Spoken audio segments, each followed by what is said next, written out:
Friends, welcome to my channel. आज हम simple blouse की कटिंग कैसे करते हैं ये देखते हैं। तो यहाँ पे मैंने ये कपड़ा लिया है। अब सिंपल ब्लाउज़ की कटिंग जब हम करते हैं तो फ्रंट और बैक साइड हम अलग अलग कट करेंगे, एक साथ में नहीं कट करते। अब यहाँ पे हमें ये जो है, यहाँ पे हमने एक बार इसको फोल्ड किया है, कपड़े को इस तरह से हमने इसको फोल्ड किया है। फोल्ड करने के बाद जैसे यहाँ पे पहले हमें लंबाई लेनी है। लंबाई हमारी 13.5 इंच, इसमें हमें 1 इंच प्लस करना है, यानी कि 14.5 इंच हम इसकी लंबाई लेते हैं। 14.5 इंच हमने इसकी लंबाई ली है। इसके ऊपर हमें जैसे चेस्ट का 1/4 लेना है, तो यहाँ पे हम चेस्ट का 1/4 लेते हैं 8 इंच, यानी कि 32 इंच 32 चेस्ट का ये ब्लाउज़ है। तो यहाँ पे हम 8 इंच पे एक मार्किंग करेंगे। इसके आगे हमें 1.5 इंच लेना है, यहाँ पे हम 1.5 इंच लेते हैं। यहाँ पे हमने लंबाई ली, लंबाई में 1 इंच प्लस किया। यहाँ पे हमने चेस्ट का 1/4 लिया, इसके आगे हमने 1.5 इंच एक्स्ट्रा लिया है। तो यहाँ पे हम बैक साइड कट कर रहे हैं। जैसे सिंपल ब्लाउज़ की कटिंग करने से पहले हमें पहले बैक साइड कट करते हैं, फिर बाद में हम फ्रंट साइड कट करेंगे। तो यहाँ पे हमने ये सीधी, जैसे लंबाई जो ली, लंबाई के ऊपर हमने ये सीधी लाइन लगाई है। यहाँ पे हमें 2.5 इंच लेना है। 2.5 इंच जो है ये गले का मार्किंग है। 5.5 इंच जो है वो हम शोल्डर का मार्किंग करेंगे। शोल्डर के लिए यहाँ पे हमें 5.5 इंच पे एक मार्किंग करनी है। ये हम आर्म होल लेते हैं 5.5 इंच पे।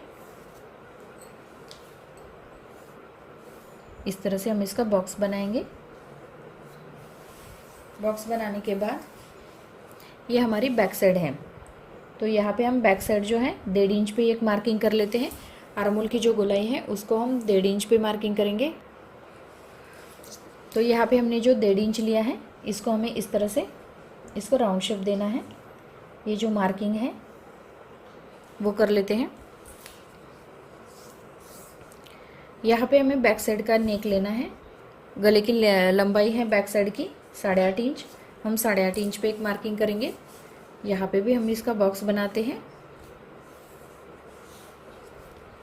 और यहाँ पे हमें गला जो है वो इस तरह से राउंड शेप में बनाएंगे।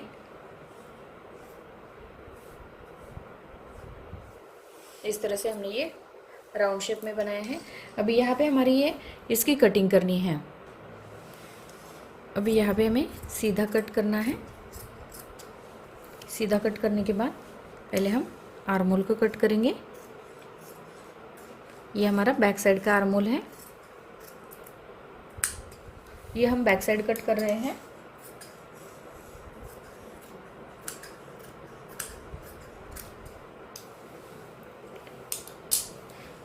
यहाँ पे हमें चेस्ट का और कमर का सेम नाप लेते हैं, क्योंकि यहाँ पे हमारा जो टक्स पॉइंट होता है, यहाँ पे हमारा ये टक्स में 1 इंच आता है, तो ये थोड़ा सा आधा इंच एक्स्ट्रा हो जाता है, ज़्यादा कुछ फ़र्क नहीं पड़ता। इसीलिए हम चेस्ट का और कमर का नाप सेम ही लेते हैं। जैसे यहाँ पे हमने चेस्ट का 1/4 लिया है 8 इंच, और इसके आगे हमने 1.5 इंच लिया है, और कमर का 1/4 होता है हमारा 7 इंच। इसके आगे हमें बैक साइड के जो टक्स होते हैं इसके लिए हमें 1 इंच प्लस करना पड़ता है, और इसके आगे भी हमें 1.5 इंच लेना पड़ता है। इसीलिए मैं क्या करती हूँ, जैसे ये जो चेस्ट का नाप होता है उतना ही मैं कमर का नाप रखती हूँ, क्योंकि बैक साइड के जो टक्स पॉइंट होते हैं इसमें ये 1 इंच एडजस्ट हो जाता है। उसके बाद यहाँ पे हमारा फ्रंट साइड जो है वो कट करनी है। यहाँ पे हमें इस तरह से इसको फोल्ड करना है। जितनी हमने फ्रंट साइड ली थी उससे जितनी हमने बैक साइड ली थी उससे थोड़ी ज़्यादा हमें फ्रंट साइड लेनी है। अभी यहाँ पे हमें क्या करना है, जैसे ये जो बैक साइड है इसे हमें फ्रंट साइड के ऊपर रखना है।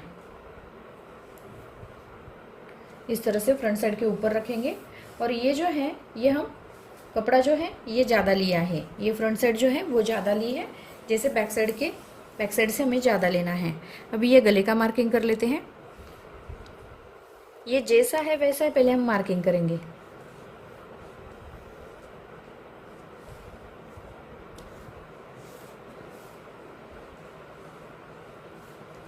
इस तरह से हमने ये मार्किंग किया है।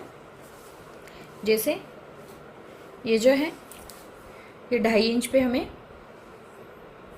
गले का मार्किंग किया है, 5.5 इंच पे हमने शोल्डर का मार्किंग किया है। उसके बाद यहाँ पे हमें आर्मोल लेना है, 5.5 इंच हम आर्मोल लेते हैं। इस तरह से हमने ये बॉक्स बनाया है। अब ये जो गोलाई हमने दी थी, बैक साइड रख के हमने ये गोलाई दी थी, तो ये बैक साइड की गोलाई है। यहाँ पे हमें 1 इंच पे फ्रंट साइड की गोलाई देनी है। तो यहाँ पे हमें इस तरह से इस तरह से ये गोलाई देते हैं। अभी यहाँ पे हमारा फ्रंट साइड का नेक है हमारा 5.5 इंच, हम 5.5 इंच पे एक मार्किंग करेंगे। यहाँ पे हम सीधा लेंगे इस तरह से, और यहाँ हमें गले के लिए मार्किंग करना है राउंड शेप में। इस तरह से मार्किंग कर लेते हैं। उसके बाद जैसे यहाँ पे हमने चेस्ट का 1/4 लिया था, यहाँ से हमने चेस्ट का 1/4 लिया था 8 इंच। इसके आगे हमने 1.5 इंच लिया है, यानी कि 9.5 इंच। यहाँ पे हमने 9.5 इंच लिया है। जैसे कमर में भी हमने चेस्ट का 1/4 लिया है 8 इंच। यहाँ पे हमने कमर में भी चेस्ट का 1/4 लिया है 8 इंच। इसके आगे हमें 1.5 इंच लिया है। जैसे सिलाई मार्जिन के लिए हमने ये 1.5 इंच लिया है, और इसके आगे हमने और 1.5 इंच लेना है टक्स पॉइंट के लिए। जैसे ये जो टक्स पॉइंट होता है ये मेन टक्स होता है, तो इसीलिए मैं यहाँ पे एक्स्ट्रा 1.5 इंच लेती हूँ। और यहाँ हमें क्या करना है, इस तरह से इसको क्रॉस में इसको कट करना है। चेस्ट में नहीं बढ़ाया, चेस्ट में हमने सिर्फ सिलाई का मार्किंग किया है। जैसे चेस्ट का 1/4 प्लस 1.5 इंच हमने लिया है।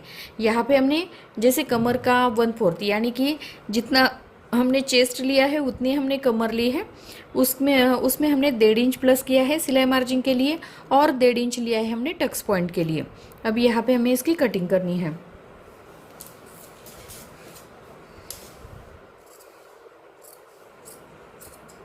इस तरह से हम इसको कट करेंगे। पहले हम गले की कटिंग कर लेते हैं। ये हमारा फ्रंट साइड का नेक है।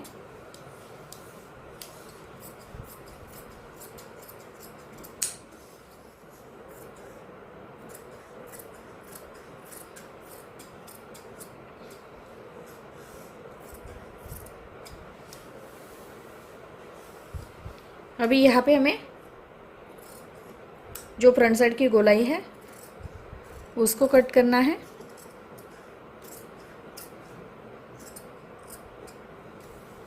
यहाँ पे हमारी ये फ्रंट साइड की गोलाई जो है उसको कट करना है। यहाँ पे हम हुक और आई की पट्टी इसमें हम कट करेंगे।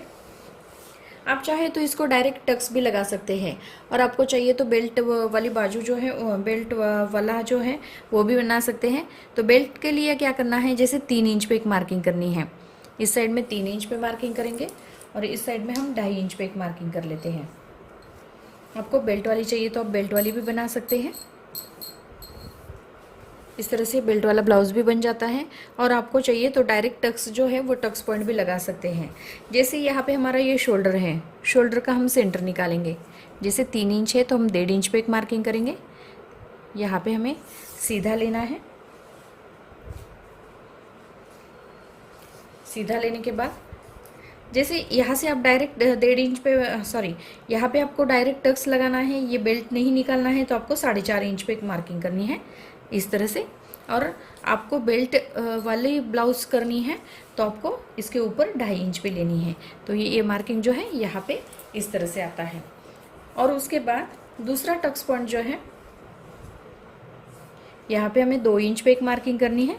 2 इंच पे मार्किंग करने के बाद इस तरह से ये टक्स पॉइंट आएगा। उसके बाद जैसे यहाँ पे हमें 2 इंच लेना है। 2 इंच के लेने के बाद यहाँ पे हम आर्म होल में टक्स लगाते हैं।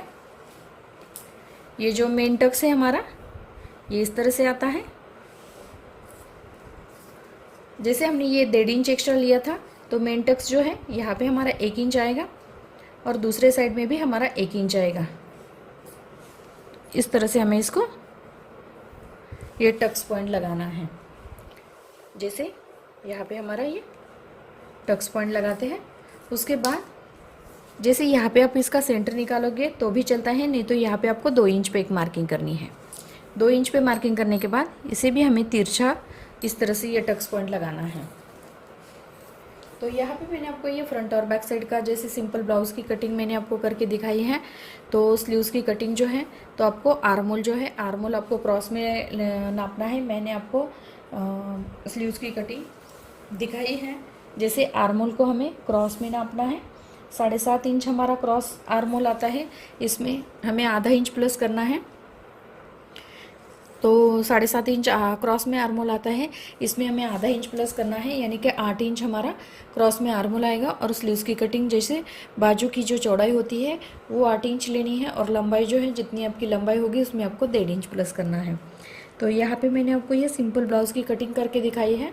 तो अगर मेरा वीडियो आपको अच्छा लगे तो मेरे वीडियो को लाइक करें, शेयर करें और हमारे चैनल को सब्सक्राइब करें।